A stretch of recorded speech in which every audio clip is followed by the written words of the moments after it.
In figure, two circular flower beds have been shown on two sides of a square lawn ABCD of side 56 metre. तो पहले आप इतना question का मतलब समझ लें कि हमारे पास एक square A B C D है। ये देखिए square A B C D है। इस square A B C D के दो साइड्स पर मतलब A B and C D पर आप देखेंगे आपको फ्लावर बेड्स दिखेंगे।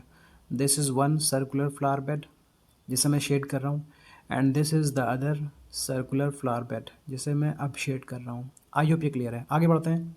If the centre of each circular flower bed is the point of intersection O of the diagonals of the square lawn. If the centre of each circular flower bed, see ये एक circular flower bed है। अगर इसके centre की बात हो मतलब इस कर्व को आप ज़रा कंप्लीट करें तो एक सर्कल मिलेगा। तो उस सर्कल का जो सेंटर होगा ना उसी को हम बोलते हैं इस फ्लावर बेड का सेंटर। ओके, और दूसरे फ्लावर बेड का सेंटर भी। तो यहाँ बोला गया है if centre of each circular flower, पहली बात तो दोनों सर्कुलर फ्लावर का एक ही सेंटर है क्योंकि यहाँ पर लिखा हुआ है ईच सर्कुलर फ्लावर। इसके बाद लिखा हुआ है is the point of intersection. तो ये सेंटर कहाँ मिलेगा? पॉइंट ऑफ इंटरसेक्शन पर मिलेगा। और वो पॉइंट ऑफ इंटरसेक्शन किसका है? डायगोनल्स का, स्क्वायर के डायगोनल्स का। तो स्क्वायर के डायगोनल्स तो ये हैं B D and A C and इनका पॉइंट ऑफ इंटरसेक्शन ये है। तो यही पॉइंट ऑफ इंटरसेक्शन इस सर्कुलर पार्ट का भी सेंटर है। मतलब अगर इस सर्कुलर पार्ट को कंप्लीट करें, इस सर्कुलर पार्ट को कंप्लीट करें तो एक सर्कल बनेगा और उस सर्कल का सेंटर यही रहेगा। जो डायगोनल्स का इंटरसेक्टिंग पॉइंट है वही सर्कुलर पार्ट का भी सेंटर है। ओके, ये डिफरेंट नहीं है, ये कॉमन है। आई होप इतना समझ में आ गया। और इस पॉइंट ऑफ इंटरसेक्शन का नाम भी ओ रखना है। आगे बढ़ते हैं। Find the sum of the areas of the lawn. देखिए लॉन तो ये है, A B C D lawn है। A B C D is a lawn, यहाँ पर लिखा हुआ है lawn A B C D. Okay, तो हमें सम ऑफ एरिया बताना है लॉन का। लॉन का एरिया यहाँ से निकाल लेंगे, इजी होगा। एंड फ्लावर बेड्स का area, this is one flower bed and this is another flower bed. तो यूँ समझे कि हमें पूरे फिगर का एरिया चाहिए। ओके, तो चलिए शुरू करते हैं। सबसे पहले मैं इस लॉन का एरिया फाइंड कर लेता हूँ। एरिया ऑफ लॉन, क्योंकि लॉन एक स्क्वायर है इसलिए स्क्वायर का एरिया फाइंड करना बड़ा इजी है। हम साइड को साइड से मल्टीप्लाई कर देंगे। साइड इज़ 56, हम 56 को 56 से मल्टीप्लाई कर देंगे। ये बन जाएगा 3136 मीटर। आई होप इतना समझ में आ गया। चलिए, अब प्रॉब्लम ये है कि हम इस फ्लावर बेड का एरिया कैसे फाइंड करें। तो देखो, ध्यान से देखो, तो ये पार्ट एक सेक्टर है। सी, दिस इज़ अ सेक्टर। क्योंकि अगर आप इस पूरे कर्व को कंप्लीट करें तो आपको एक सर्कल मिल रहा है। सर्कल का सेंटर यहाँ पर है। सेंटर से आपने ये लाइन ड्रॉ की है, ये रेडियस है। सेंटर से आपने ये लाइन ड्रॉ की, ये रेडियस है। तो दो रेडियस एंड आर्क के बीच के रीजन को हम बोलते हैं sector. This is a sector. Okay, ये सेक्टर है। तो हमें बेसिकली इस सेक्टर का एरिया फाइंड करना है। अगर हम सेक्टर के एरिया में से, इस पूरे सेक्टर के एरिया में से इस ट्रायंगल के एरिया को सब्ट्रैक्ट कर दें तो हमारे पास इस गार्डन का एरिया आ जाएगा, फ्लावर बेड का एरिया आ जाएगा। ओके, हम यही करेंगे। लेकिन उसके लिए हमें डायमेंशंस चाहिए होंगे। ए ओ की वैल्यू चाहिए होगी, ओ बी की वैल्यू चाहिए होगी। ए बी की वैल्यू हमें पता है वो 56 मीटर है क्योंकि वो यहाँ गिवन है। Okay, so A O and O B find कर लेते हैं। और ये एंगल भी पता होना चाहिए। सो दिस एंगल इज़ 90 क्योंकि स्क्वायर के डायगोनल्स एक दूसरे को 90 डिग्री पर इंटरसेक्ट करते हैं या बाइसेक्ट करते हैं। So angle A O B is 90। पहले हम लिखते हैं angle A O B is 90। Angle A O B is 90। I hope आप समझ पा रहे हैं। ए बी सी डी एक स्क्वायर है और स्क्वायर के जो डायगोनल्स होते हैं ये इंटरसेक्ट करते हैं 90 डिग्री पर। ओके, सो मैं लिखता हूँ angle A O B is 90 degree. Okay, चलिए आगे बढ़ते हैं। अब मैं ए ओ और ओ बी की वैल्यू फाइंड करता हूँ। देखिए स्क्वायर का जो साइड है वो ए बी है। ओके, स्क्वायर का साइड ए बी है और वो है 56 मीटर। ओके, सारे ही साइड 56 मीटर है। अब आपको पता होना चाहिए कि अगर स्क्वायर का साइड 56 है तो इसका डायगोनल कितना होगा। डायगोनल ए सी या डायगोनल बी डी दोनों आपस में इक्वल ही होते हैं और इसके लिए फॉर्मूला होता है साइड इंटू √2। तो 56 √2 बन जाएगा डायगोनल। याद रखिए, अगर किसी स्क्वायर का साइड 10 है तो उसका डायगोनल 10 √2 होगा। अगर साइड 5 है तो डायगोनल 5 √2 होगा। अगर साइड ए है तो डायगोनल a√2 होगा। तो साइड 56 है तो डायगोनल 56 √2 होगा। अब पूरे ए सी की वैल्यू एंड बी डी की वैल्यू 56 √2 है। अब क्योंकि डायगोनल्स एक दूसरे को बाइसेक्ट भी करते हैं इसलिए ए ओ की वैल्यू ए सी का हाफ हो जाएगी, आई मीन 28 √2 हो जाएगी। ओके, इसी तरह बी ओ की वैल्यू बी डी का हाफ हो जाएगी, तो ये भी 56 का हाफ 28√2 हो जाएगी, 28√2 हो जाएगी। आई होप ये भी क्लियर है। कोई कन्फ्यूजन है तो please write in the comment section. इतना क्लियर है ना? ओके, अब मैं इस पूरे सेक्टर का एरिया फाइंड करता हूँ।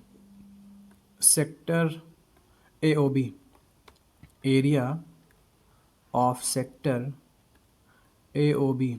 तो सेक्टर का एरिया फाइंड करने के लिए फॉर्मूला है πr² इंटू थीटा अपॉन 360। पाई की वैल्यू मैं 22/7 लिख लेता हूँ। रेडियस की वैल्यू क्या है? रेडियस मतलब AO रेडियस है, और AO की वैल्यू 28√2 है। AO भी रेडियस है, BO भी रेडियस है, आप किसी की वैल्यू भी पुट कर लें। 28√2, हमें 28√2 का स्क्वायर लिखना है, तो हम 28√2 को लिखेंगे 2 बार, 28√2 into 28√2 multiplied by theta. Theta 90 है अपॉन 360। ओके, थीटा मतलब यहाँ पर एंगल जो बन रहा है, और ये 90 है। मैं आपको यहाँ पहले ही दिखा चुका था। ठीक है, अब इसको सॉल्व करते हैं। सो 728 को कैंसिल करेगा, 4 बचेगा। 22 मल्टीप्लाइड बाय 4 होता है 88। फिर √2 इंटू √2 हो जाएगा 2, और ये है 28। यहाँ 91 टाइम्स 94 टाइम्स हो जाएगा, तो ये 1/4 बचेगा। अभी ये 4 जो डिनोमिनेटर में है ये कैंसिल कर देगा, 4 7 टाइम्स हो जाएगा ये। अब हमें 88 एंड 2 7 टाइम्स 14 को मल्टीप्लाई करना है, तो इन्हें मल्टीप्लाई करने पर आ जाएगा 1232 मीटर स्क्वायर। ये हमने एरिया फाइंड कर लिया है इस सेक्टर का, इस पूरे सेक्टर का एरिया फाइंड कर लिया है। अब हम ट्रायंगल का एरिया सबट्रैक्ट कर देते हैं। ओके, ये ट्रायंगल देख लीजिए, ये ट्रायंगल राइट एंगल ट्रायंगल है। ओके, इसमें यहाँ पर ये 90 बन रहा है।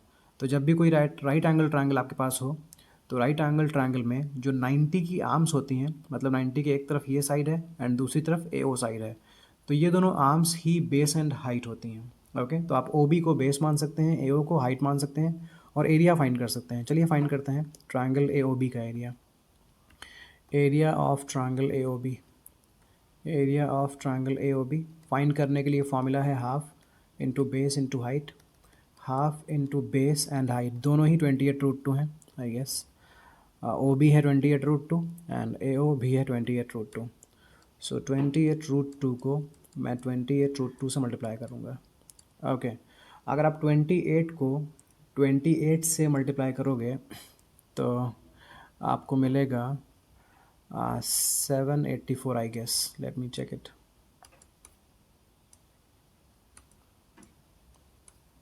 Yes, we are getting 784। तो मुझे 784 मिलेगा, एंड ये √2 को √2 से मल्टीप्लाई करने पर 2 मिलेगा, और डिनोमिनेटर में भी 2 है, ये कैंसिल हो जाएंगे। तो 784 मीटर स्क्वायर ये हो गया ट्रायंगल का एरिया। ओके, ट्रायंगल का एरिया। अब अगर हम सेक्टर के एरिया में से ट्रायंगल के एरिया को सब्ट्रैक्ट कर दें, तो एक इस फ्लावर बेड का एरिया आ जाएगा। ओके, तो चलिए सब्ट्रैक्ट करते हैं और फ्लावर बेड का एरिया हम फाइंड करते हैं। एरिया ऑफ फ्लावर बेड, तो हम क्या करेंगे, हम एरिया ऑफ सेक्टर में से, मतलब 1 2 3 2 में से 1 2 3 2 में से सब्ट्रैक्ट करेंगे 784, तो मिलेगा हमें 8 यहाँ पर एंड 4 यहाँ पर एंड 4 यहाँ पर, 448 मीटर स्क्वायर। ओके, ये एरिया आ चुका है, लेकिन ये एरिया है सिंगल फ्लावर बेड का। ओके, अगर आपको दोनों फ्लावर बेड का एरिया चाहिए तो दूसरे का भी इतना ही होगा। ओके, बाय द वे हमें फाइंड क्या करना था, we had to find the sum of the areas of the lawn and the flower beds. तो लॉन का एरिया हमको मालूम है 3136 है, और इस फ्लावर बेड का एरिया है 448, इस दूसरे फ्लावर बेड का भी एरिया है 448। तो इन तीनों को ऐड कर लेंगे तो आपको पूरा एरिया, मतलब पूरा सम मिल जाएगा। चलिए फाइंड करते हैं यहाँ पर sum of areas of lawn and flower bed. तो हम क्या करेंगे, लॉन का एरिया लिखेंगे 3136, एक फ्लावर बेड का एरिया है 448, दूसरे फ्लावर बेड का एरिया है 448। इन तीनों को ऐड करेंगे, तो ऐड करने के बाद हमें मिलेगा 4032 metre square. Okay, I hope ये क्लियर है। अगर कहीं भी कोई प्रॉब्लम है तो please write in the comment section. Thank you.